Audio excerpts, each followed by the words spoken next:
So we're actually down in Plymouth at the Southwest Conservative Conference. Marcus and I have got in the car, drove all the way down yesterday. It's been a great afternoon yesterday and a really good night. Well, especially for you, Marcus, wasn't it? Well, I think you counted 7 pints of Stella, but I'm not allowed out much these days. That's right, but we're sharp and bushy-eyed and bright-tailed. We're all ready to go to. Well, that was the premiering breakfast I had this morning: double eggs, double sausages, and everything to go with it. But yeah, we wanted to come down, support our fellow members down here, actually see what's going on down here, this part of the world. Beautiful part. It's certainly warmer and drier down here compared to the rain we've had in the East Midlands this week. But I also think what's really important is some of the messaging that we've heard last night and what's come out this morning. We saw Kemi last night, brilliant. Again, reinforcing her place really in the power that she's delivering through her speech, but not her connection with people. Absolutely, and I think we've got to say as well, last night at the gala dinner, 308 people seated. It was amazing, wasn't it? The food was great. Yeah, it was. Company was great. Yep. We bumped into old friends, so we've got... Well, new friends for me, new friends for me. So today we've got a special guest, James Wright, who's a farming sensation in the Conservative Party. I love his videos. He's all over socials, delivering his message in his tractor. So if you've not watched James, make sure you do tune into his social medias. It's really informative. But before we get on to you, we need to talk about what a week it's been in politics, because it really has. Well, we were trying to do this Thursday night because Thursday was just manic on the TV, on the airwaves. And, is Starmer going to stay? Is he going to go? Is he going to get booted?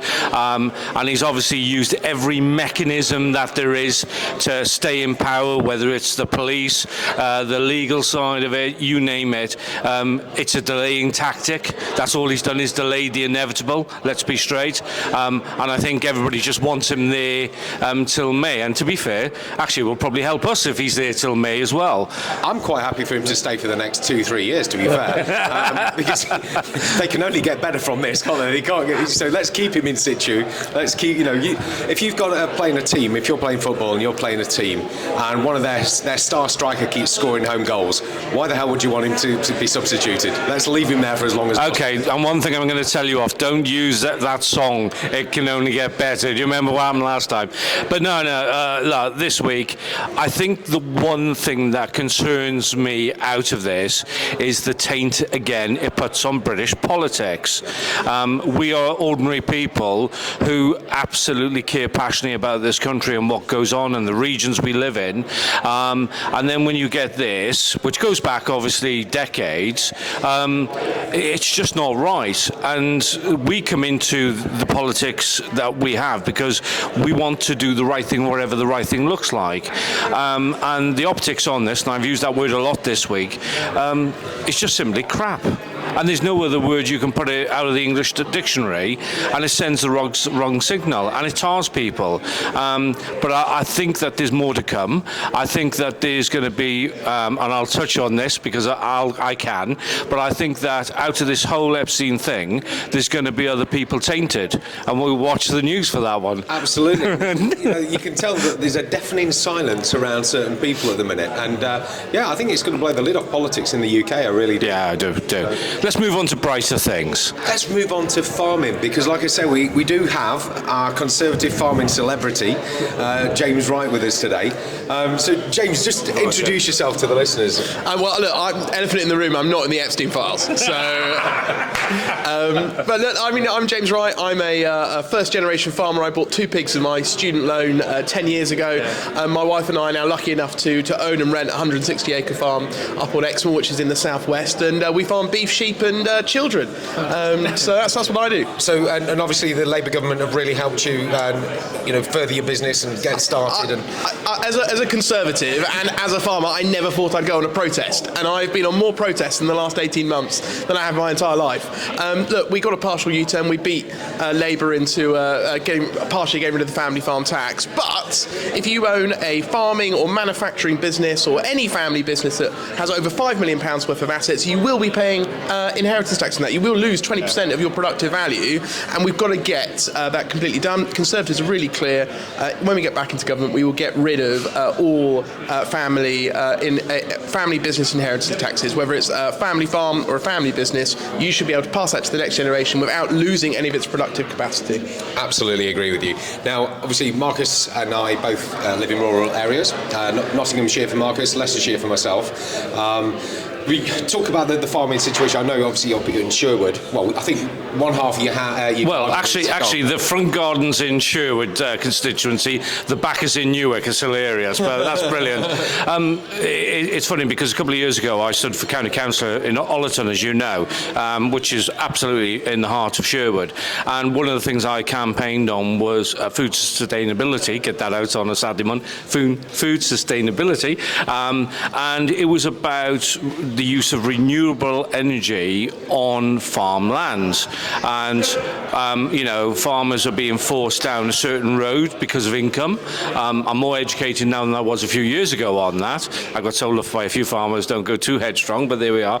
But actually, my concern was on two fronts. One was the change of use of land because of the force of trying to get income, and the impact that had on the land and flooding, but also the whole bit of the long term, for UK food source. And if we're going to carry on that increase of getting food, sourced from abroad, we're killing that thing that we should have the most. Yeah, look, food security is national security, and a country that can't feed itself is no country at all. So the best way to do that is have profitable farms. Yeah. And we want a nation of productive and profitable farms that make money from producing food. And if we can do that, then we will have a thriving and healthy rural economy.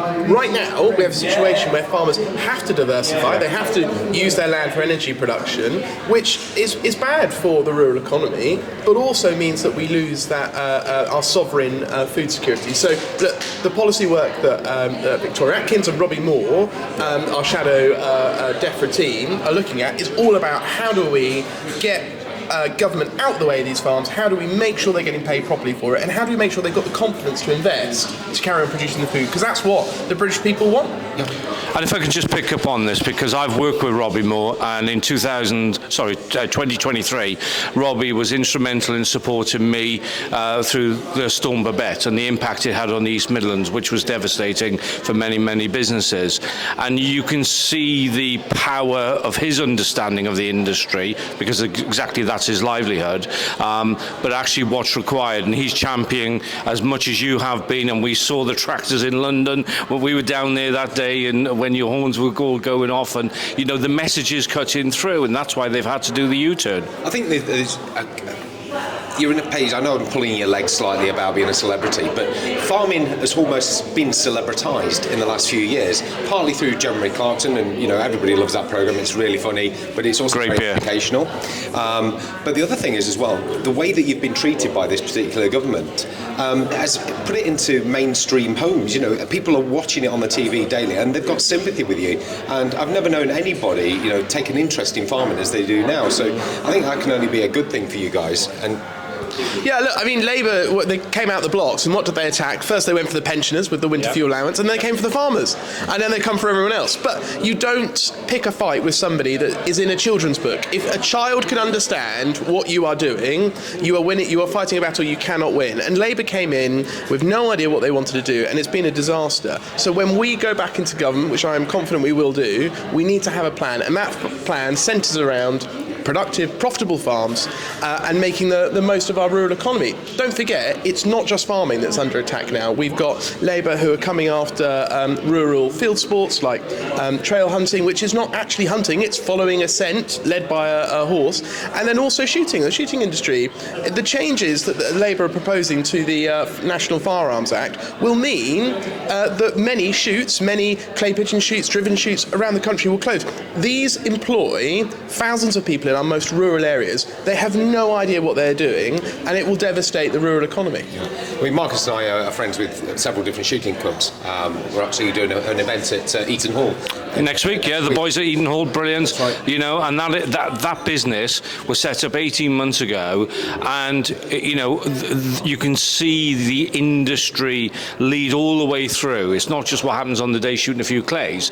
It's what all the way through the community it's in, and also the businesses it interacts with as well. Do you think, though, that we've just got a government that just do not understand the country way of life at all? You know, they're so city-focused. They don't understand, you know, how our lives are so different to theirs. And, you know, everybody's different. We get that. But, you know, they're just not prepared to listen. And that's the big key, isn't it? You know, they're not prepared to listen to what we do. And I think, as well as a layman in farming terms, but I have learned so much in the last few years. A good friend of mine runs a farm in Leicestershire, and they breed cattle, and the whole farm has just been decimated because of TB. And you know, these are prize-winning herds of longhorn cattle, so you probably know the farm. And the chief herder, whatever it is, absolutely priceless, these beasts. And they've had to have them destroyed because of a badger set. Yeah, look, I mean, bovine tuberculosis, it's a disease that we were getting on top of. The Conservatives brought in a very targeted control and eradication programme, which involved an element of wildlife control as well. And Labour have said they're going to stop that. The evidence is very clear. In England, where we had that, the number of instances of TB have come down dramatically. In Wales, where they have not, the number has doubled in the last 10 years. And Wales, the Welsh government is Labour-led, and so they are repeating the same policy that has not worked in Wales, now in England, and we will see the number of TB instances rise. For those that don't know, an animal that is tested positive for TB has to be destroyed, and it means that we will lose some of our most productive and most special herds because of this endemic disease. Look, there is hope, there is a vaccine, the vaccine works, the problem is the testing. You have to be able to differentiate between an animal that has TB and an animal that's vaccinated. We're not quite there yet. There is light at the end of the tunnel, but until then, we've got to keep a programme of sensible, science-led wildlife control, and Labour are just ignoring the science right now. Because obviously when the laws were brought in about protecting badgers, they were under threat. That is not the case now, is it? Yeah, I mean, it's not just. Yeah, I agree. I mean, I think we don't want to get stuck into the weeds about, you know, should we or shouldn't we not be controlling badgers. The reality is that the science is very clear. The best way to protect wildlife, because TB affects wildlife as well as it affects deer. It's also now in pigs. There are parts of Suffolk that have got pigs with TB, and that's a whole new thing. We have to be science-led. The science is very clear. Wildlife control helps reduce the amount of instances of TB, and then we have to make sure that the farmers who go down with TB are treated right, because that, I mean, I've got 2 animals on my farm right now who have been conclusive test results. They'll have to be retested again at the end of February. It's very stressful. I'm speaking to a farmer last night who lost 40 heifers to TB. Wow. Pregnant heifers, they were literally about to calve, and they've all just been destroyed.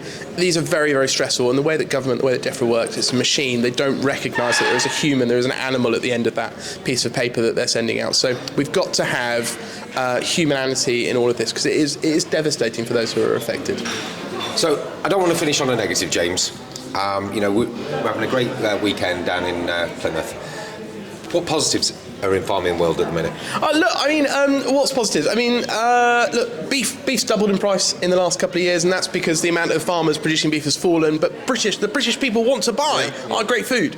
And as we look to the future, as we look to what is the Conservative agenda, we got it wrong in government, right? We spent too much time talking to the environmental lobby and not talking to the people who feed the nation. Very clear here. Victoria Atkins and Robbie Moore, they're leading the way. It is about how do we get government out the way of farming. How do we make sure that farming is recognised for all the good it does, also for nature? You know, how do we make sure that farmers are getting rewarded for the great stuff they do for nature, but also, most importantly of all, how do we make sure that farming is profitable, getting paid properly for it? That is the work that we're all working on.